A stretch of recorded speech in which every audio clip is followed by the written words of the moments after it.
For years, it's been used coming out of our taps to fight tooth decay. More than 1,000 scientists and medical professionals from across the world have banded together to warn us that even in its most diluted form, fluoride is still a poison and can harm your health.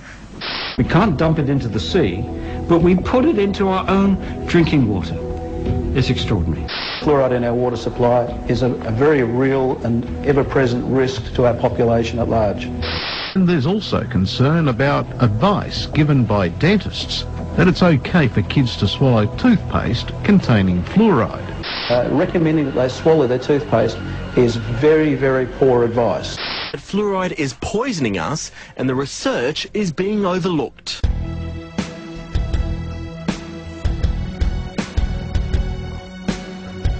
One of the two main tools used to keep you in a state of confusion without you knowing it is the fluoride in your toothpaste and water supplies. There are also many other chemicals that are added to processed foods to decrease your awareness and prevent your longevity. I implore you all to buy non-fluoride dental products and drink only water that you know is fresh. It's true that calcium fluoride is an organically occurring compound and harmless in small doses.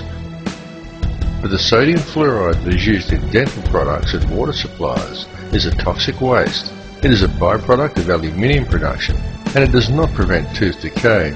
It inhibits brain function and promotes docility in the subject. Very notably, fluoride was first used by the Russians in mind-control experiments conducted on prisoners in the gulags, and later by Nazis in the death camps. It was well noted by both groups that prisoners who drank fluoridated water were much more docile and easier to control than other prisoners. Fluoride compounds are also the active ingredients in most antidepressant drugs such as Prozac, clearly demonstrating its ability to reduce aggression and motivation in people. It has absolutely no biological or health benefits at all, and it does nothing whatsoever to prevent tooth decay. In fact, it causes dental fluorosis, yellowing of the teeth, and pitting of the enamel. If you seriously think fluoride actually does have some health benefits, then next time you're out shopping, I challenge you to pick up a packet of any brand of rat poison you care to name and look at what it contains. Quite often you will find that there is only one ingredient, sodium fluoride. It has also been very well noted that a person under the influence of such a chemical is always completely oblivious to the fact. The ability of fluoride to do this is not some internet myth as many would claim or have you believe. It is the absolute truth. Yet even now, and despite the clear results shown in the latest fluoride studies, as more people begin to awaken and begin to question the situation the world is in, the more governments are seeking to combat this awakening by undertaking the increased fluoridation of their water supplies, touting dental health as the reason, and nothing could be further from the truth. I will continue to speak out, and the more this issue is covered up and swept under the carpet, the more I will speak out. My goal is to stop water fluoridation. How far can I control my mind?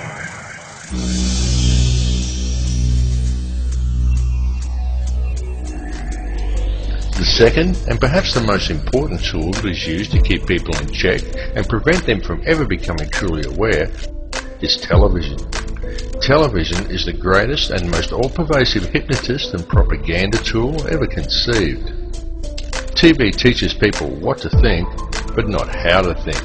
And TV has given modern humans an utterly false perception of society, of the world, and of each other. Through TV, the power elite have succeeded in creating a distracted, misinformed, divided and class-driven society suffering historical amnesia and completely oblivious to the true realities of their surroundings. And all of these people view themselves as truly informed and are very quick to berate and ridicule anyone who offers them an alternate perspective. Subsequently, through the ideas put into their heads by TV and through a TV-driven obsession with the collecting of meaningless trinkets, fashions and possessions that the TV tells them defines who they are as people, the power elite have also managed to rob most of the common man of their wealth, their lands, their skills, their education and their history. But most importantly, it has robbed people of their ability to think critically and objectively. And that is exactly what television was designed to do and exactly why it was invented. Every television set is also specifically designed to emit alpha waves. These can be clearly seen as a series of horizontal lines that run across the screen from top to bottom at regular intervals when using a camera to film an operating TV set, but they cannot be detected by the naked eye. These regular lines are not simply a normal part of the functioning of your picture tube. They are there for a particular reason, and they travel across the screen at a predetermined and very specific pace. How often have you seen someone sit at a TV and say, "I don't like this program," and yet they sit there and watch it anyway? How often have you done it yourself? It's because these horizontal lines are there to generate these hypnotic alpha waves. Alpha waves place you into a trance-like state as you are told what to think by scripted newsreaders, and told what to buy, what to wear, where to go, and always kept otherwise distracted by sport, meaningless celebrity gossip, and a barrage of sex and entertainment, nowadays ever more frequently punctuated by messages of fear and warnings of imminent terror. These alpha waves produced by your TV set affect your electrical field even if you are not watching it. The TV merely has to be on. They become addictive as your body becomes used to the energy field, and many people would simply feel unable to cope without the daily fix of their favourite TV show. Then this hypnotic state carries on throughout the day as people work robot-like at their given tasks, usually discussing whatever the television taught them with their co-workers. Often people think they are discussing their own thoughts, but when the conversation is really analysed, it's usually not. It's about what show they watched last night, or sport, or something they learned from the Discovery Channel, their feelings towards the opposite sex, or perhaps something like the War on Terror. And whether they realise it or not, what they are talking about, and 98% of what they think they know about anything at all, has been taught to them by the television, or by print media that is wholly owned and controlled by the very same 6 people who own all the TV stations. That's right, 6 people.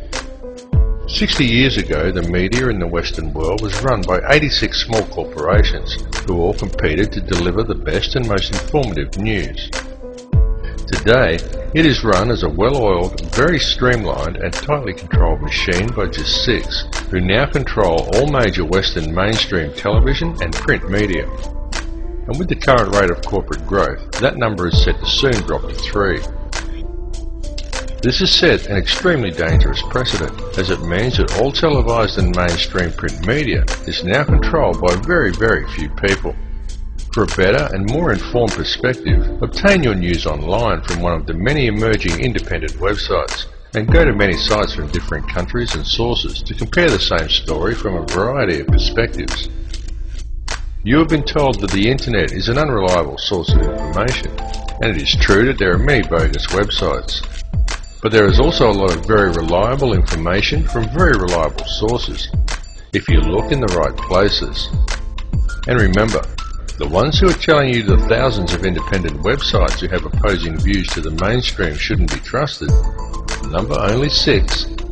It is just that it is those 6 who control all major media. So those 6 are able to control most of what information gets to the general public, and how such information is presented. It must also be duly considered that all of these 6 media corporations have extremely close ties to major financial institutions and arms manufacturers. Such a conflict of interests immediately poses huge questions regarding the objectivity and reliability of any information presented by these organisations. And if that were not bad enough, each one of these 6 corporations gets their news from only one of 2 sources: Reuters or the Associated Press. These 2 organisations serve as an international news pool and channel all information down to the networks. Only Reuters actually owns the Associated Press, and Reuters itself is wholly owned by the Rothschilds.